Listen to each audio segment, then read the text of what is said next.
So our next topic is about the criminological classification of crime. First, we have the acquisitive crime. As to the result, when we say acquisitive crime, when the offender acquires something as a consequence of his criminal act. These are offenders or where the offender derived material gain from the crime. Let's say, for example, theft.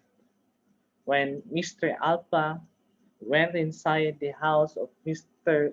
Bravo without the latter's consent and took the valuable items.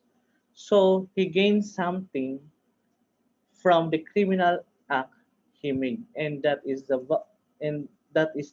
valuable items. Because when we say acquisitive, there is the tend to seek and to gain something. With greediness, they have the eager to get something from their act. And of course, pag pumasok ka sa bahay ni Alpha for the purpose of taking the valuable items. So, kumbaga yung there is an effect of your actions and the effect is the taking the valuable or the valuable items were already been uh, taken by these offenders. Next is the extinctive. When the result of crime act is a distraction. A good example here is when uh, the group of robbers forcibly entered the house of Mr. Alpha. And when Mr. Alpha noticed that there are persons who are inside his house, resulted into a crossfire. So Alpha got hurt. Valuable items were also um, damaged. So the effect of their act resulted into a distraction. It resulted to a distraction. Unlike in the acquisitive, it is more on possessing something. But this extinctive crime is produces a serious effect, which includes the destruction of properties, damage of properties, resulting to uh, um, producing uh, injuries to the victims, pag sinunog yung bahay, okay? That is a good example.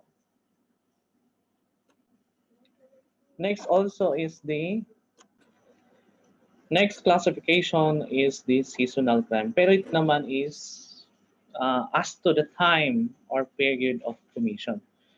Because there are at times na they have their target when they may implement and launch their plan. Let's say, for example, during December, diba? Nung wala pang pandemic, they know that there are many tourists, may visitors. So marami silang pwedeng matarget. Pwede nilang naguso na yung mga shoplifting, naguso na yung nakawan. So, doon sa mga tourist spot, na kung saan makakakuha sila mga target, doon napunta naman yung mga members of gang. Okay? So they tend to victimize those tourists because they are not aware about the area and they don't have any knowledge that they will be victimized by this thief. Okay? Sometimes also yung sinabi ko during rainy seasons and most especially kapag yung tao ay may pasok pa rin kahit na naulan, it is easy for them to get inside because no one will see them because those who will become those supposedly those possible witness are already with their are already went inside their house. Okay? Kasi maulan. Papasok sila sa kanya-kanilang bahay, and the existence of witness or witnesses ay pwedeng wala. Okay? So, depende doon sa kanilang target. Kaya nga tinawag na seasonal crime. Okay? Committed only in a certain period of the year. During Christmas break, during the summer vacation perhaps, karamihan kung saan yung maraming turista. Next is the situational crime. It is committed only when given a situation conducive to its commission. This happens when there is an opportunity to implement or to launch the plan. Let's say, for example, yung trabaho ni Mr. Alpha is taking valuable items from the victim. One time, when Mr. Alpha has a chance, mayroon siyang napansin na pwede niya matarget and no one can notice him and implemented his plan or took the valuable items of his victim because of the opportunity, naging successful. Okay, that is the situational crime. Depende kapag the commission and commission of crime, implementation of crime is conducive and as well as convenient at that moment that no one can notice him, the victim cannot notice him, no one can see him, no authority can caught him. Okay, so depends on the opportunity. Okay, but then it, there is already the there is already criminal mind on the part of Mr. Alpha. Okay. Next is the instant crime committed in the shortest possible time. That, di ba mayroon pag minsan na wala sa isipan natin, only then the criminal intent or the criminal notion may cross in our mind when we say let's say for example, may nakita kang pera dyan, diba? Sabi mo, uy, whoever found the treasure is the owner of the treasure. But then it is still a crime when you found something that you did not give it to the rightful owner. My point here is there are times na wala sa isipan mo nakukuha ng pera. Pero because na andyan na and you really needed a money at that time. So what you did, kinuha mo yung pera. Another good example when a crime can be committed in just a few seconds. Because there is also times that those people who have a criminal intent who could able to implement it in a shortest possible time only. These are most likely maybe perhaps from mga expert where their profession is doing criminal activities mostly happen dun sa mga tips because they can do it in just a shortest possible time. Okay?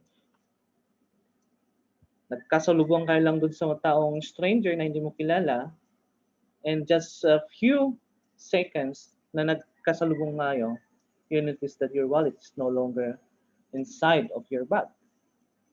So, the commission of the crime was made in just a short possible time. Okay? Next is the episodal crime. It talks about as to the length of commission. A serial crime committed by series of acts within a lengthy period of time. So these are the crimes that are repetitive in nature. Let's say, for example, serial murder, serial rape, and serial arsons are regarded as a series of crime or serial crimes. So these are being committed these are being repeatedly committed. Let's say, for example, in a year. Okay, there are a series of murder committed by the person, series of rape committed by the person in just 1 year. Okay, so that is the physical crime. In the next year, series of robbery, series of arson, okay, kaya tinawag na serial crime yung episodal crime. Next is the static crime, which is committed only in one place. Crime is being committed in one place when the person is committing a crime where the place of his target is only in one place. Only in one place. A crime that is being committed, crimes that are being committed in just one place only.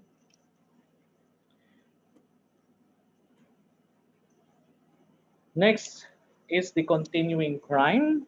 It is committed in several places. Right? It goes or moves around the regions. And a good example of continuing crime is the libel.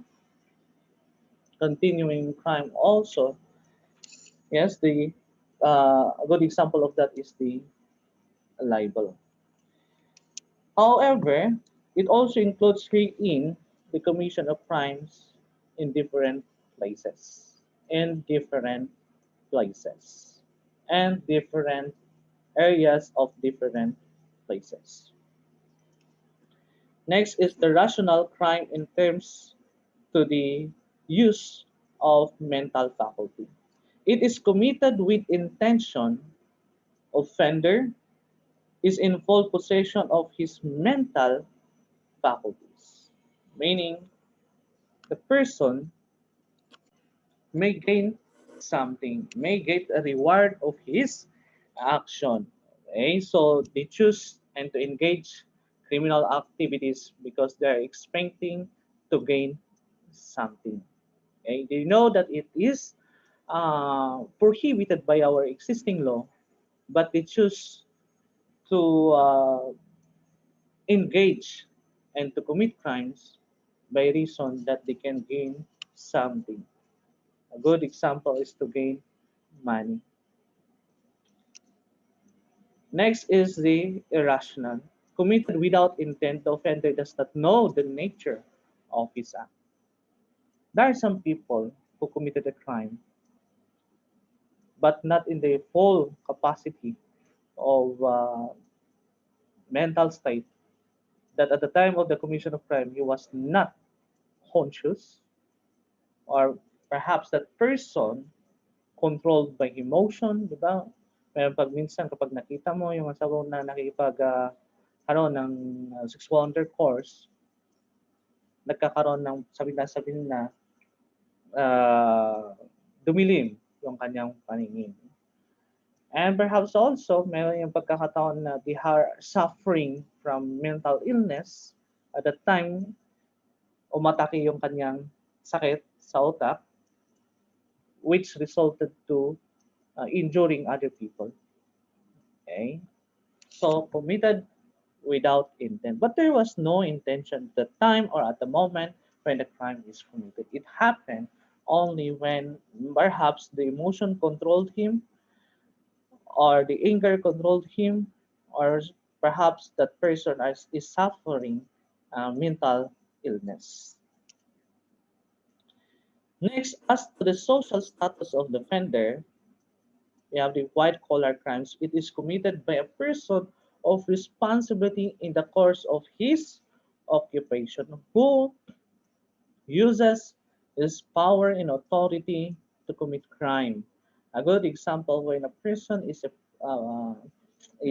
has or designated with a high-ranking position and use it to gain money and maybe to committed graft in corruption or maybe plunder.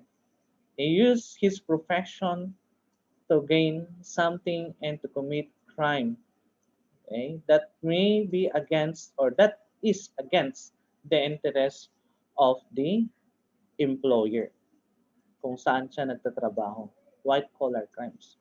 Ginagamit nila yung trabaho nila, ginagamit nila yung kanilang position to gain something and to commit crimes such as graft and corruption and as well as plunder.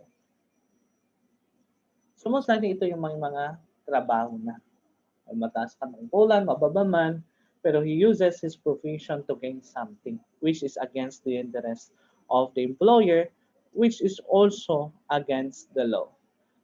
Next is the blue-collar crimes.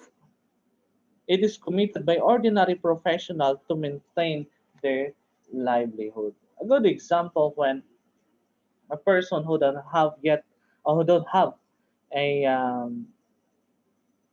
sufficient money to sustain his or her daily needs, they tend to commit crimes or even accept orders from the boss of the gang or boss of the syndicate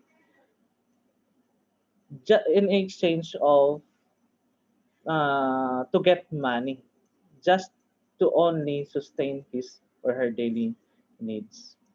Okay, so committed by ordinary professional just to maintain their livelihood. They accept the money in exchange of the orders, or they will accept the orders in exchange of money, even though it is prohibited or it is being prohibited by the law. Next, as to the standard of living of the criminals, crimes of the upper world. It is committed by an individuals belonging to the upper class of society.